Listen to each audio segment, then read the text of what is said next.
بسم اللہ الرحمن الرحیم۔ سرکار رسالت مآب محمد مصطفیٰ صلی اللہ علیہ وآلہ وسلم نے کس قوت سے دنیا کو بدلا، کس طاقت سے کائنات میں تبدیلی پیدا کر دی؟ عربستان میں کون تھے؟ جاہل بت پرست، جاہل مشرک، جاہل کفار۔ ان کو کس طرح بدلا؟ تلوار کے زور سے؟ نہیں، یہ غلط پروپیگنڈا ہے کہ تلوار کے زور سے، غلط پروپیگنڈا ہے۔ حضور کی زندگی میں تاریخ لکھنے والے اور تذکرہ لکھنے والے اور غزوات کی کتابیں لکھنے والے اور غزوات سے دلچسپی رکھنے والے، دراصل غنائم سے دلچسپی رکھنے والے، انہوں نے لکھا کہ صاحب 64 جنگیں ہوئیں، کسی نے لکھا 74 جنگیں ہوئیں، کسی نے لکھا 84 تک کی روایتیں ہیں۔ پوچھئے ان سے کہ ان 84 مہم جوئیوں میں، ان 84 مہموں میں جنگی مہمیں تھیں یہ، لیکن خون ریزی کتنے میں ہوئی؟ اس لیے کہ جیسے ہی جنگ کا تصور آتا ہے فوراً معلوم ہوتا ہے کہ خون ریزی بہت ہوئی۔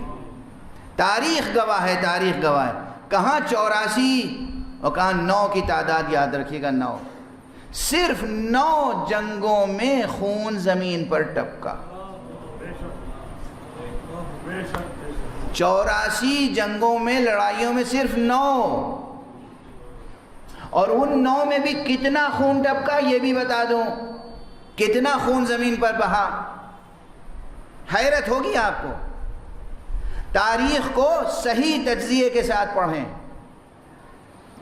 میں دونوں روایتیں پڑھ دیتا ہوں، جس کو میں صحیح جانتا ہوں اور مانتا ہوں تجزیے اور تحقیق کے بعد، وہ یہ ہے کہ یہ 9 لڑائیوں میں جانبین سے، دونوں طرف سے، یعنی جو لوگ پیغمبر اسلام صلی اللہ علیہ وآلہ وسلم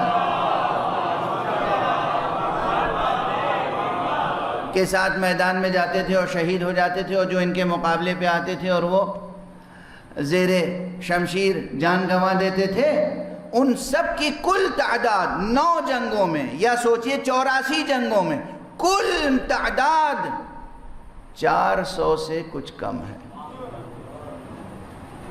کچھ ہوش آیا؟ 400 سے کچھ کم، کچھ کم۔ اور اگر وہ روایت مان لیں جس میں بڑے مبالغے ہیں، تو تقریباً 1400 یا 1500 یا 1600، اس سے کچھ کم، 1600۔ دنیا نے ترقی کے بعد جو جنگیں لڑی ہیں، اور آج جو دنیا میں ہو رہا ہے، روس اور یوکرین کی جنگ میں کتنی جانیں جا رہی ہیں، ویتنام میں کتنی جانیں گئیں، جنگ عظیم اول میں کتنی جانیں گئیں، دوسری جنگ عظیم میں کتنی جانیں گئیں، کتنی جانیں جا رہی ہیں۔ ان کو، ان خون ریز خونخوار سرمایہ پرستوں کو یہ حق ہے کہ پیغمبر کی زندگی پہ اعتراض کرے؟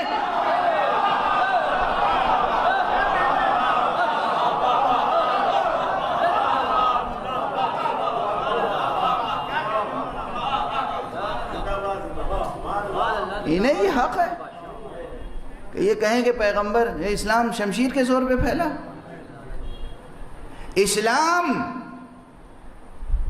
جہاں ضرورت پڑی وہاں شمشیر کے ذریعے سے محفوظ رکھا گیا، ورنہ اسلام صرف صبر اور رحمت کے ذریعے سے پھیلایا گیا۔ رحمت اور محبت کے ذریعے سے پھیلایا گیا۔ صبر اور شمشیر کے ذریعے سے تو اسلام کو صرف محفوظ رکھا گیا، وہ بھی جہاں ضرورت پڑی، ورنہ اب کیا کہوں، بہت سی باتیں رہ گئیں۔ محفوظ رکھنے کے لیے بھی اکثر انہوں نے شمشیر نہیں استعمال کی۔ یہ تو ایسے تھے کہ ان کے ایک ایک جوان میں نگاہوں میں وہ طاقت تھی کہ دیکھ لیں تو لشکر ٹھہر جائے۔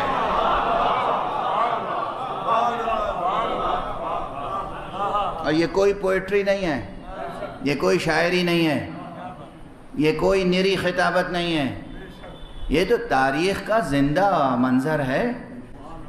جیسے دل دھڑکتا ہے ویسے تاریخ کا دھڑکتا ہوا زندہ منظر ہے.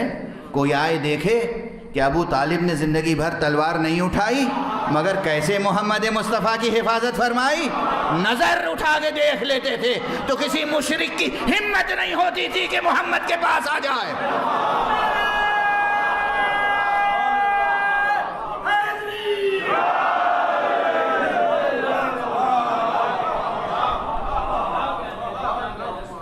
خون کے پیاسے مشرک رسول اللہ کی جان کے در پہ، مگر ابو طالب بس. اور وہ بھی کیا روب تھا، کیا دبدبہ تھا، کیا ہیبت تھی، کیا شان تھی، کیا تجلی تھی، کیا جمال تھا ابو طالب کا، کیا جلال تھا ابو طالب کا. نگاہیں جھکی بھی رہتی تھی تو روب طاری رہتا تھا، اور نگاہیں اٹھ جاتی تھی تو فرار کر جاتے تھے.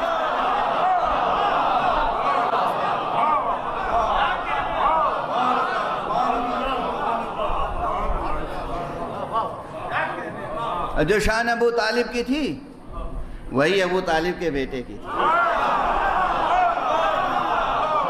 پہلی سب سے بڑی لڑائی جنگ، پہلی سب سے بڑی جنگ کون سی مانتے ہیں مسلمان تاریخ والے؟ بدر؟ نہیں، غلط ہے. پہلی سب سے ہولناک جنگ، ہولناک لڑائی وہ علی ابن ابی طالب نے صرف نظر کی قوت سے جیتی ہے، اور وہ شب ہجرت ہے.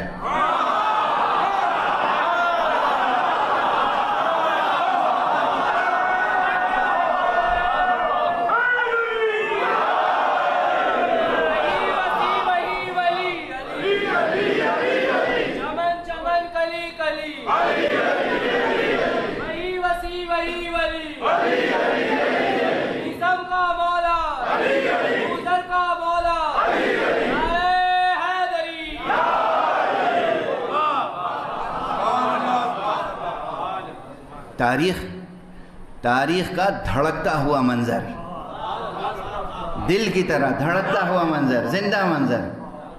سب دشمن تھے نا رسول کے، رسول کی جان کے درپے تھے، رسول کو قتل کرنے کے لیے آئے تھے. اور جتنے قبیلے تھے سب کے جوان شمشیر بکاف گھر کو حصار کیے ہوئے تھے. رسول اللہ تشریف لے گئے، امیر المومنین وہاں لیٹے ہوئے تھے. اب تفصیلات تو آپ جانتے ہیں. صرف خدا کی قسم ایک طالب علمانہ اعلان کر رہا ہوں، اگر صرف شب ہجرت کے واقعات اور ان کے اسرار اور ان میں چھپے ہوئے فضائل و مناقب پڑھتا رہوں تو عشرہ تمام ہو جائے گا، بحث تمام نہیں ہوگی.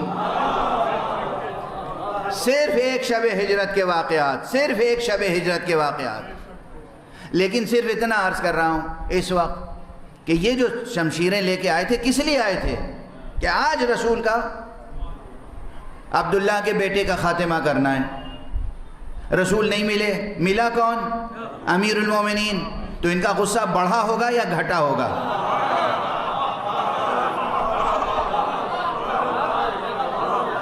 بڑھا ہوگا نا. اور ایک ہی سامنے لیٹے ہوئے ہیں تو سب نے مل کے حملہ کرنے کی کوشش کی ہوگی یا نہیں کی ہوگی؟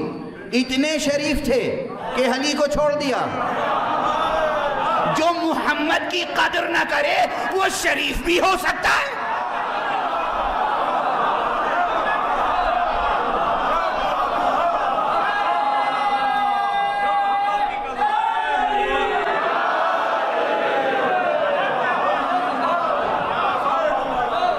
جو محمد جیسے رحمت عالم کی قدر نہ کرے وہ شریف بھی ہو سکتا ہے.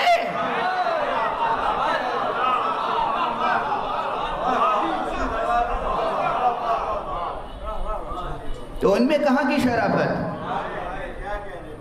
کہنا چاہیے کہ سب چاہتے تھے کہ علی ابن ابی طالب پہ ٹوٹ پڑیں. اتنی شمشیروں کو ایک نگاہ فرزند ابو طالب نے روکا. ابو طالب کے بیٹے کی نگاہ، خدا کی قسم. اب بس ایک جملہ کہوں گا اور پھر مصائب، کیونکہ اسی انداز سے پڑھتا رہا نا تو میں خود اپنے کلام پر ضبط کی لگام نہیں ڈال سکوں گا۔ کل میں نے ایک جملہ کہا تھا کہ کچھ ڈکشنریاں ہوتی ہیں لکھی ہوئی، کچھ ہوتی ہیں جو ٹاکنگ ڈکشنریز، بولتی ہوئی ڈکشنریاں ہیں نا، اور آپ کے یہاں تصور ٹاکنگ کا بھی محدود ہے، صرف زبان سے گفتگو، لیکن اللہ کے جو اسم اعظم ہے نا، اسماء عظمیٰ، یہ صرف زبان سے نہیں گفتگو کرتے، پورا وجود ناطق ہوتا ہے۔ ان کی نگاہیں بھی بولتی ہیں، ان کی سماعتیں بھی بولتی ہیں، ان کی پیشانیاں بھی بولتی ہیں، پورے وجود سے یہ ثنا خوانی پروردگار کرتے ہیں، پورے وجود سے یہ اسماء الہی کی تجلیاں بکھیرتے ہیں، اسی لیے ان کو مظہر صفات خدا کہتے ہیں۔ یہ شاعری نہیں ہے صرف، اور یہ شرک نہیں ہے، یہ وحدت الوجودی نقطہ نظر سے نہیں کہہ رہا ہوں، یہ میں عرض کر رہا ہوں ایک خاص نقطہ نظر سے اسے سمجھنے کی کوشش کریں کہ یہ جب کہلاتے ہیں مظہر اسماء الہیہ، مظہر صفات خدا، جب ہم انہیں کہتے ہیں عین اللہ، ید اللہ، لسان اللہ، جنب اللہ ہیں، تو یہ اس کے کچھ معنی ہیں، یعنی یہ خاص رشتہ رکھتے ہیں اس سے، اس لیے کہ یہ اپنے پورے وجود کے ساتھ اس کی حمد کرتے ہیں، اس کی ثنا کرتے ہیں۔ انہیں اپنے پورے وجود کو کبھی بھی اپنے لیے استعمال نہیں کیا، بلکہ اس کے لیے استعمال کیا، اور یہی کرشمہ ہے کہ پھر ان میں وہ ناطقیت پیدا ہو جاتی ہے کہ آپ صرف زبان سے گفتگو کرتے ہیں، زبان سے آواز پیدا ہوتی ہے، نہیں، ان کے ہاں تو اگر بدن گھوڑوں کی ٹاپوں سے پامال بھی ہو جائے، اور سر و گردن میں جدائی بھی ہو جائے، اور سر نو کے نیزہ بھی بلند ہو جائے، تب بھی گفتگو کا سلسلہ جاری رہتا ہے، تب بھی یہ قرآن پڑھ کے سناتے ہیں، تب بھی آیات الہیہ سناتے ہیں، تب بھی یہ توجہ دلاتے ہیں، دیکھو خدا کون ہے، دیکھو اللہ کسے کہتے ہیں، دیکھو معبود کون ہے، دیکھو مستحق سجدہ کون ہے، دیکھو پوری محبت کے ساتھ جس کی بندگی کی جا سکتی ہے وہ کون ہے۔ اور ہمارے ہاں یہ اپنے پورے وجود کے ساتھ ہمیشہ خدا کی طرف بلاتے ہیں۔ خدا کی مدح و ثنا کرنا، خدا کی مدح و ثنا ہی سے گویا ان کے وجود کا خمیر تیار ہوا ہے۔ یہ وہ ہستیاں ہیں، ان کے لیے اگر ہم فرش عزا نہ بچھائیں گے تو کس کے لیے فرش عزا بچھائیں گے؟